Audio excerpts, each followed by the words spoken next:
On va revenir sur ce feuilleton qui n'en finit pas, qui connaît des rebondissements chaque semaine et qui a des retentissements partout sur la planète.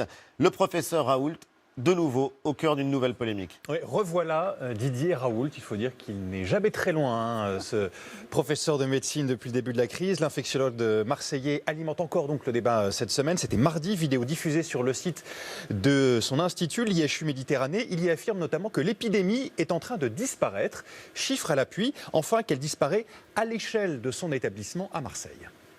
Pour nous, l'épidémie est en train de disparaître progressivement. Donc on avait au maximum, au pic, on a eu jusqu'à 368 cas nouveaux par jour. Et là, actuellement, on est plutôt dans la zone de 60-80 par jour. Il est possible, c'est une des possibilités que j'avais évoquées parmi d'autres, que l'épidémie disparaisse au printemps et que d'ici quelques semaines, il n'y ait plus de cas pour des raisons qui sont extrêmement étranges, mais qui sont des choses qu'on a l'habitude de voir pour la plupart des maladies virales respiratoires. Donc c'est assez banal. Voilà, il est possible que l'épidémie s'essouffle avec les beaux jours pour des raisons extrêmement étranges, dit Didier Raoult. Étrange déclaration, étrange explication qui sous-entend notamment que le virus souffre de la remontée des températures. Or, même dans les pays où il fait chaud, eh bien, il y a cette pandémie qui se développe. Il faut donc rester prudent. Revenons aux autres propos du professeur Raoult. L'épidémie disparaît à Marseille. Est-ce également le cas à l'échelle du pays? Non, disait le patron de l'INSERM, Gilles Bloch, invité de C'est à vous mercredi. Je crois effectivement qu'il est beaucoup trop tôt. On a des signaux de ralentissement au niveau des hospitalisations, en particulier en soins intensifs. Mais je crois que c'est vraiment beaucoup trop tôt. L'épidémie est toujours là. Vous savez déjà si si certains des traitements testés sont prometteurs? Non, je crois que c'est trop tôt. On a de multiples essais en cours dans le monde. On verra dans les prochaines semaines. Je crois qu'il faut être un tout petit peu patient s'il y a des molécules prometteuses ou non. Gilles Bloch fait référence là aux essais menés sur l'efficacité de la chloroquine face au Covid-19. Les premiers résultats sont attendus d'ici la fin du mois. La chloroquine, médicament, on en a beaucoup parlé, dont l'utilisation fait débat. Didier Raoult, vous le savez sûrement, la défend, il la croit efficace. Un avis que ne partagent pas d'autres médecins. Les résultats du professeur Raoult, disent-ils, manquent de rigueur scientifique. Didier Raoult qui est défendu par Emmanuel Macron, qui est allé lui rendre visite la semaine dernière. Défendu parce que le président en a reparlé cette semaine. Mercredi, c'était sur RFI. Moi, mon rôle, et ce que j'ai fait en me rendant chez le professeur Raoult, c'est de m'assurer que ce qu'il propose, ce sur quoi il travaille, et c'est vraiment l'une de nos plus grandes sommités en la matière, rentrait bien dans le cadre d'un protocole d'essai clinique. Et ce n'est pas une question de croyance, c'est une question de scientifique. Je suis convaincu que c'est un grand scientifique, et je suis passionné par ce qu'il dit et ce qu'il explique. Voilà, le président passionné, vous aurez retenu le mot, par ce que dit, par les travaux donc, de Didier Raoult. Et on va justement en parler avec un autre passionné. Il est à Marseille, le directeur éditorial du journal La Provence. L'un de ses derniers éditos a fait l'effet d'une bombe. Bonsoir François-Olivier Gisbert. Bonsoir. Il y a vraiment une exception marseillaise? Question sérieuse, ou est-ce que c'est une légende urbaine que les Marseillais s'en sortent réellement mieux que les autres Français pendant cette épidémie? Si on regarde les chiffres département par département, franchement, ça n'est pas mauvais. Les Bouches-du-Rhône sont à 6,73 décès pour 100 000 habitants. Ce sont des chiffres qui sont, oui, tout à fait intéressants. Alors en même temps, c'est vrai qu'il y a une baisse. Est-ce que c'est la chaleur qui vient? On ne sait pas. Je veux dire, une fois qu'on a dit ça, il y a beaucoup de choses qu'on ne sait pas. Et moi, je ne suis pas infectiologue. Je ne connais pas les réponses. Ce que je sais, c'est que c'est vrai que vous l'avez dit d'ailleurs. Didier Raoult était connu et reconnu comme étant un très grand infectiologue. Oui. Il y a des tas de bactéries qui portent son nom d'ailleurs, donc ça fait longtemps qu'il travaille là-dessus. Et c'est vrai qu'il y a une façon assez particulière de discuter, quoi. Il est comme ça, il est brut de décoffrage.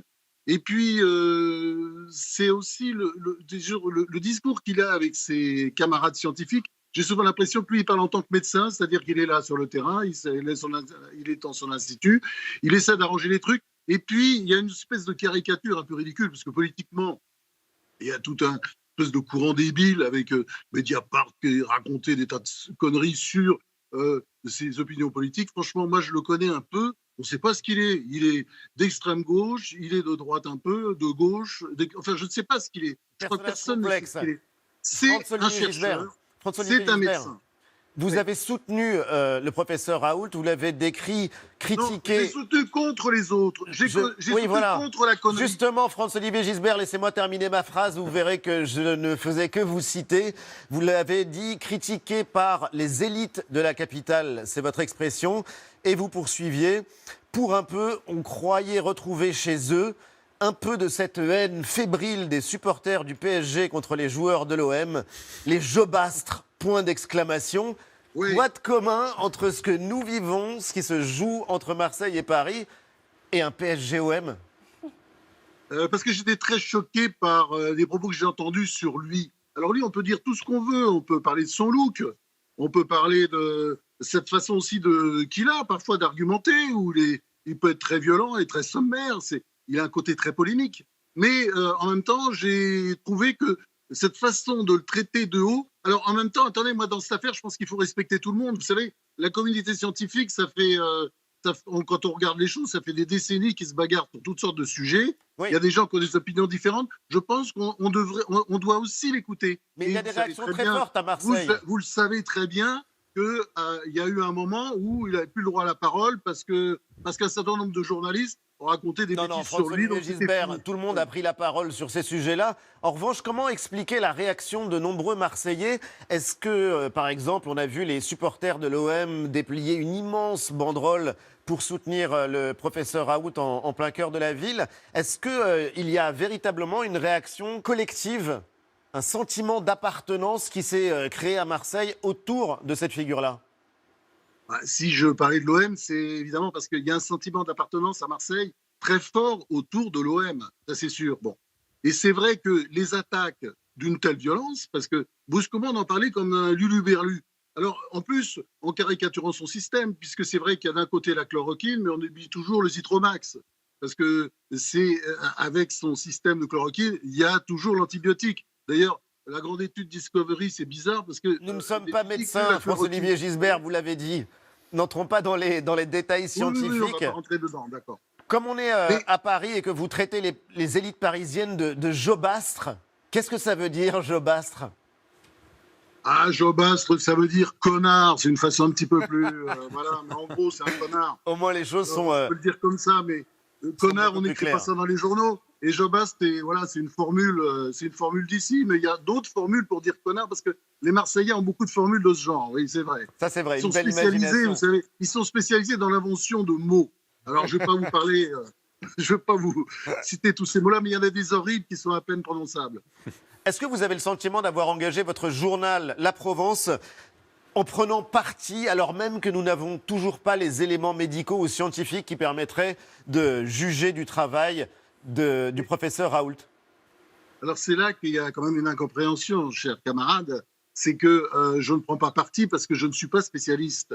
Et ce serait vraiment stupide de ma part de dire voilà le bon traitement. Je dis simplement, c'est vrai qu'il y a des signes, je ne sais pas et ça on peut attendre, parce que vous savez, dans ces périodes-là, de toute façon, il faut, comment dire, il y a deux temps, il y a le temps long de la science et il y a le temps de la médecine. Les médecins, ils veulent agir vite, ils veulent faire les trucs, essayer le Zitromax, essayer ceci, essayer cela.